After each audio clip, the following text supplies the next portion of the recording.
तो रियासत बिहार जंग आज़ादी के मतवालों का ठिकाना रहा है। अजीमाबाद, जिसे अब पटना कहा जाता है, यहाँ कई ऐसे तारीखी मकामात आज भी मौजूद हैं जो कदीम रिवायतों के अमीन हैं। इन्हीं में से एक शहर पटना के अशोक राजपथ पर वाक़े अंजुमन इस्लामिया हॉल है, जिसे आज़ादी से कबल सन 1885 में तामीर किया गया था। उस जमाने में यह हॉल सियासी, समाजी, अदबी और सकाफत का बड़ा मरकज समझा जाता था।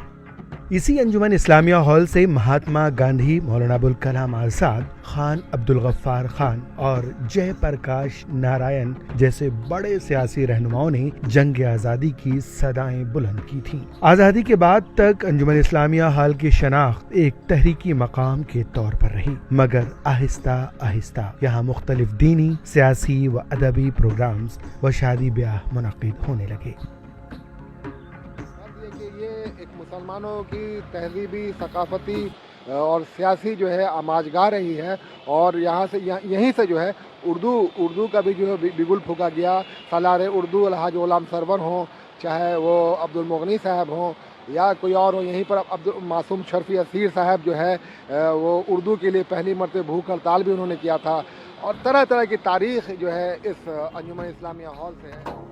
बदलते हालात और बढ़ती आबादी के पेश नज़र कदीम इमारत मखदूश हो गई, जिसे देखते हुए बिहार सुन्नी वक्फ बोर्ड ने तारीखी फैसला लेते हुए इसके नाम और तशख़्ख़ुस को बरकरार रखते हुए अंजुमन इस्लामिया हॉल की असरे नौ तामीर कराने का फैसला लिया, जिसके लिए वक्फ बोर्ड के चेयरमैन इरशादुल्लाह नीतीश हुकूमत के जरिए नया प्रोजेक्ट पास कराने में कामयाब हुए, जिससे अब अंजुमन इस्लामिया हॉल की तस्वीर बदल रही है।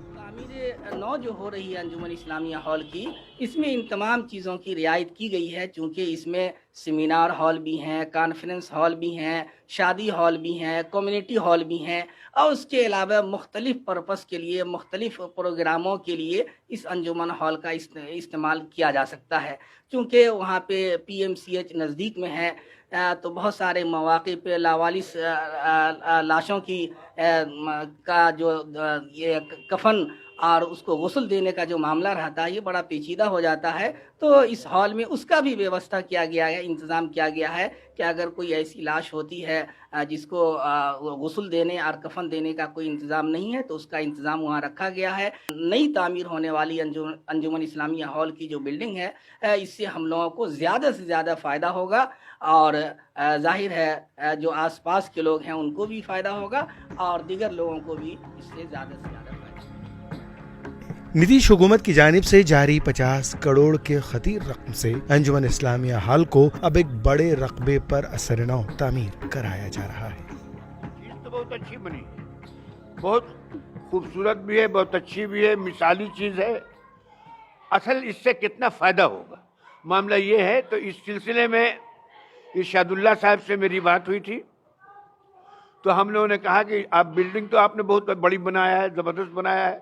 नीतीश कुमार की बहुत मतलब इसमें मदद उन्हीं की मदद से ही, और उन्हीं का एक ख्वाब था जो उनको ताबीर किया उन्होंने, तो उसमें कामयाबी तो हो, लेकिन साथ ही इस बात को ध्यान में रखा जाए कि जो बुनियादी मकसद था अंजुमन इस्लामिया हॉल की तामीर का, और इसके आइन के मुताबिक इसमें कहाँ तक आप गुरबा को, यहाँ पर के लोगों की मदद कर सकते हैं, उनके साथ ताउन कर सकते हैं, उनका ख्याल कर सकते हैं, इस बात को अपने मद्देनजर रखें। अंजुमन इस्लामिया हॉल को जदीद टेक्नोलॉजी से लैस भी किया जाएगा। नई इमारत की बात करें तो ये 6 मंजिला होगी, जिसमें 2 मैरिज हॉल, 2 बड़े कॉन्फ्रेंस हॉल के साथ एक होटल भी होगा। इस इमारत में अक़लियती फलाह की जानिब से गरीब तलबा के लिए कोचिंग के साथ सिविल सर्विसेज की तैयारी भी कराई जाएगी।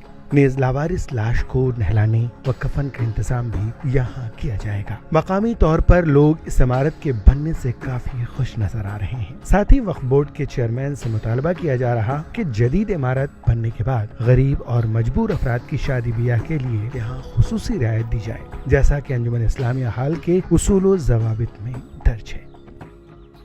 आबादी को तभी फायदा होगा जब वो सब्सिडाइज होगा, इसीलिए मैं बार बार सब्सिडाइज बोल रहा हूँ। अगर वो सब्सिडाइज नहीं होगा तो आबादी को फायदा कहाँ से होगा? आबादी को फायदा यही होगा, अगर सब्सिडाइज नहीं होगा तो एक इमारत खड़ी हो गई बस।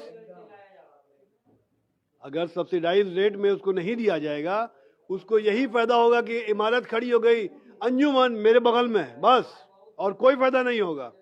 अगर फायदा चाहिए तो मुख्यमंत्री महोदय को सब्सिडाइज रेट में जनता को सौंप देना चाहिए। पटना से ईटीवी भारत के लिए आरिफ इकबाल की